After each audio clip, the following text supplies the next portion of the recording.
Welcome back to our show. On the Cover Drive program, we always seek to showcase and interview the budding and upcoming cricketing talent of our soil. Tonight is no different, as we have with us one of our bright and promising young players. Having just commenced what seems to be a promising first-class career, he has what it takes to be an international prospect, is the perception being shared by many of this young man. Fellow viewers, it's with great pleasure I introduce the diminutive Dalton Polius. Dalton, welcome to our show. Thanks for having me, Craig. It's a pleasure being here. Dalton, could you please run us through your introduction of cricket? How exactly did you get into the game? Well, first of all, Craig, I never began like the regular West Indian young player who said that they began playing as soon as they could have walked. Because in my younger days, I must admit, I never really enjoyed cricket. But I started at the age of 12 and I never looked back from there. Okay. You've been through the St. Lucian under-15 process, under-19 process, and right now you're playing first-class cricket. Could you please describe your younger days, under-19, under-15? Well, under-15 level, I started off at the Sanders Cricket Academy. Okay. I started there for 3 years under the tutelage of Keith Shallery. Okay. From that time, I progressed through the years, making winners in the 15 team, captaining them for 1 year. Okay. Then when I was 14, I became one of the youngest players ever to play for the 19 winners team. I did a 14 and then played 5 years at the 19 level, made to the West East 19 squad. And then during that time, from when I was 16, I began playing for the senior team, so that experience helped me in 19 cricket. And then I progressed to the winners senior team. Okay. You made mention of that West Indies under-19 stint. I mean, you got selected on a squad to represent the West Indies under-19 in preparation for that World Cup, under-19 World Cup somewhere in the subcontinent, but failed to make the final 14 to go down there. Could you please run us through that experience? Well, it's always disappointing, you know, as a cricketer.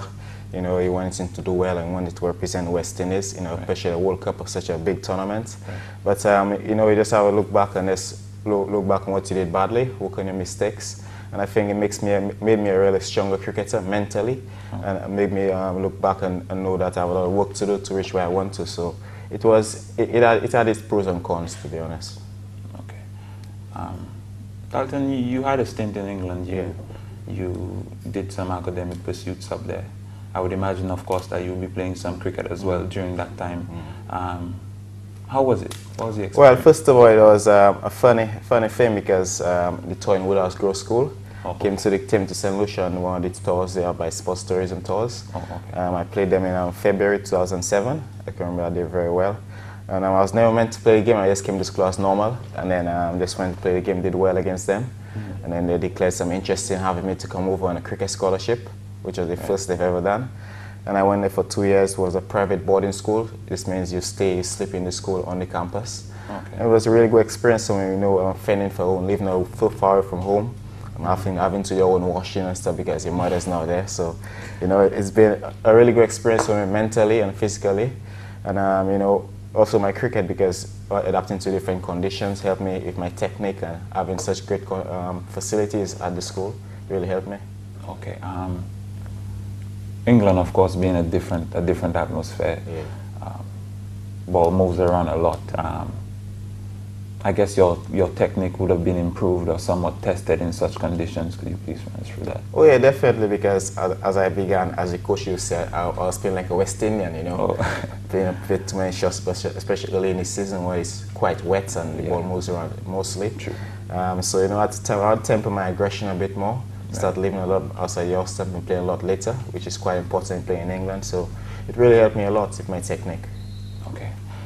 Dalton, your representation of St. Lucia at the senior level, you've been obviously, like you mentioned, one of the youngest to ever represent the senior team. Throughout the years, St. Lucia senior team have not been, as many would say, producing the goods.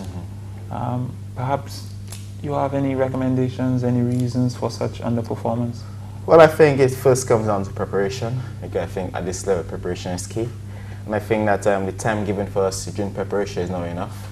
And especially going into our local cricket, I don't find we play enough local cricket, because sometimes guys play about 6 or 10 games tops for the year.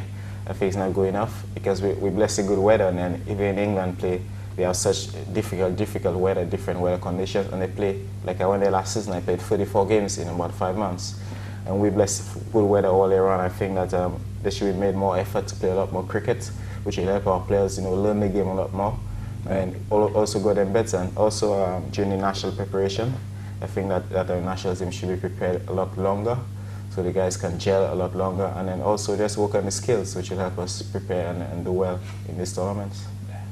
It's quite important what you just made mention of, but Dalton, it's also quite important that we mention the fact that our associations in the Lesser Antilles are quite underfinanced in terms of having financial resources to aid in the proper preparation of teams to go into tournaments.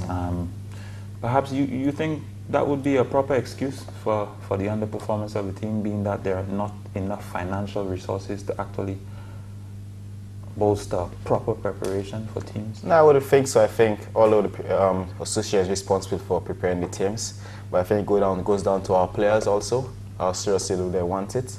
And I think that, going back to a structure again, the club system, right. I think a club system is lacking. So, when the guys not training with the national team, there's a proper club system and proper coaches, which can help them, prepare a lot better. And so when they go during their national trials or whatever, even though it's a short period, but they're already prepared, coming from such a good club structure, coaching and training properly. So I think it goes down to that also on the player. Right. On a personal basis, Dalton, you've made mention of guys taking the initiative to actually better themselves. What program are you going through personally to actually make yourself a better cricketer? Oh yeah, most definitely. It comes down firstly to mentally preparing yourself, thinking about the game, thinking what different stuff you have to do to improve on. And also, I go on runs early in the morning, 6 o'clock runs, okay. And I just decided to join the gym. Actually going to start joining today to do some strengthening work on your body and stuff, because going up to first class level, it's a lot different from age group cricket, so it takes a lot bigger toll on your body. You have to be a lot stronger to withstand all the pressure of first class cricket. So I think this is important, going to the gym, doing your fitness work, because fitness is really important. Plus, going to practice every day as often as you can. I go to practice at Grosley for a couple of hours, and I think this is really, really improving me. Okay. Finally, Dalton, do you have any advice for any youngsters looking up to you, or perhaps looking to aspire to the West Indies, where that famous Burgundy? Well, I think first of all, nothing beats hard work. First of all, if you want to reach at that level, it's really high level of cricket. You have to be able to put these sacrifices in. A lot of hard work, have a good faith in God, which is really important. Also, parental support, I think, is really important, because cricket takes a lot of time and a lot of efforts, and especially sometimes a lot of expenses to get proper gears.